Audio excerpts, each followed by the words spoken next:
So now that we've talked about the skills that we need to kind of deal with ionic nomenclature, let's get started with kind of layering in our levels of nomenclature. So we're going to start with type 1 cations. These are metals, and these are metals in groups 1A through 3A, and these have a constant charge or consistent charge, right?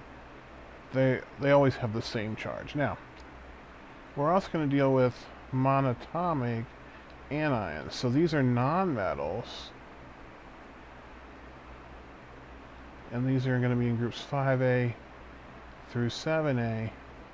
They also have a consistent charge, and they're going to end in IDE, right? So like we said on the first page, metals lose electrons, nonmetals gain. And for the metals, we're going to be able to utilize where they're at on the periodic table. So let's kind of talk about our process here. So we're going to go from name to formula. And it turns out that there is not a direct relationship here. And so what we're going to have to do is go through the ions. Ionic nomenclature is all about the ions. And so the first step to get to the ions is actually to simply name your cation and your anion, right? They're named, and you're going to interpret those names into your ions. So these names have the name of the cation, which in this case is the cesium, the magnesium, the barium, the lithium, the strontium, right?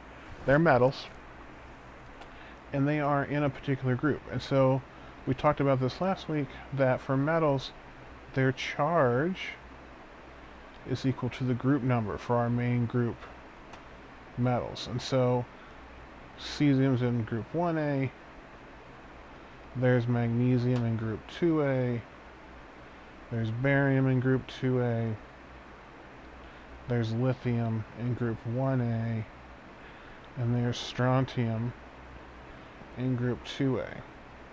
And so for metals, right, you've got 1 plus for group 2A, 2 plus for group 2A, and then 3 plus for group 3A, things like aluminum, gallium. And so all we got to do is find our metal in the periodic table, and that group number is the charge. So cesium's +1, magnesium's 2 plus, barium is 2 plus, lithium is 1 plus, strontium is 2 plus. Now for our anion,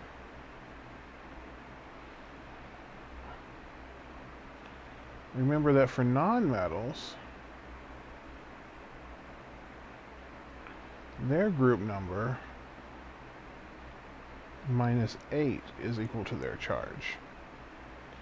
And so when we look at, say, oxide, right, oxygen's in group 6A, so it's going to have a 2 negative charge. And so what we see is group 7A is 1 minus, group 6A where oxygen's at 2 minus, group 5A where nitrogen's at 3 minus. So again, nitride is nitrogen, sulfur's in group 6A, phosphide is phosphorus, which is in group 5A, and so we get N3 minus, P3 minus,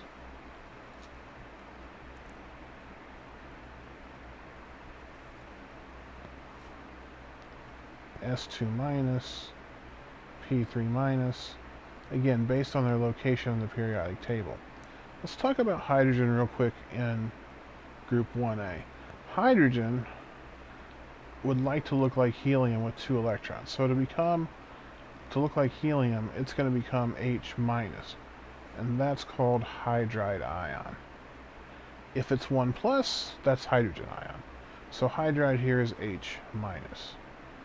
And so again, it's just how many groups it needs to move out to look like a noble gas. And then once you have your ions, getting your formula is straightforward, right?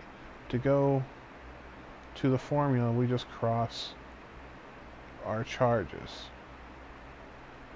And so we would get CS2O. Again, the 3 on the nitrogen becomes the subscript on the magnesium. Subscript on nitrogen comes from the charge on magnesium. Remember, if you have equal and opposite charges here, like we have with the +2, -2, we just need a 1-to-1 ratio, so BAS. I'll need 3 lithiums at +1 to balance out my phosphorus at -3. And here I'm going to need 2 hydrides based on the +2 charge on strontium. Now let's look at the bottom table here, where now we're going to be going from formula to name. And so remember, we're still going through the ions. There's no direct relationship, right? If we look at the top, strontium hydride, there's no indication that that 2 on hydride is there, right? It comes from the charge on the ions, is where the formula comes from. The name is just the name of the ions. And so when you go to get your ions here, I like to start with my anions, right? I like to start with my bromine, my nitrogen, my chlorine, my oxygen, my phosphorus, and I like to look at the subscript on my metal. 1, the 3 here, the 1 there, the 2 here, the 3 here. And that becomes the charge on my nonmetal. And then I do a quick check based on their location in the periodic table. Bromines in 7A should be 1-. We saw nitrogen above, it's 3-. Chlorine is also a halogen, 7A, it's 1-. So all of my anion charges are right. So now I can do the same thing for my cations.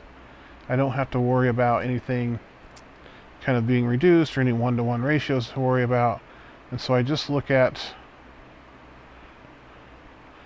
the subscript on my nonmetals. And so barium's 2+. Again, that matches its location on the periodic table. Cesium's 1+. Potassium's 1+. Sodium's 1+. And my magnesium is 2+. And so again, to get from formula to ion, we're just uncrossing. Just make sure that when you're uncrossing, you are paying attention for those special situations where the ratio is reduced.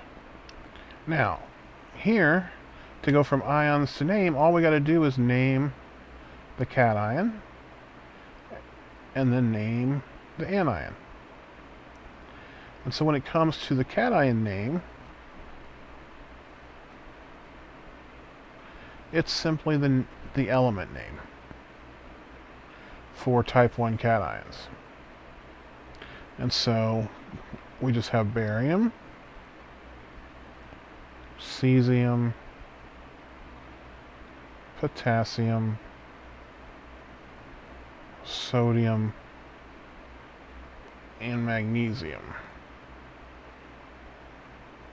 For the anion name,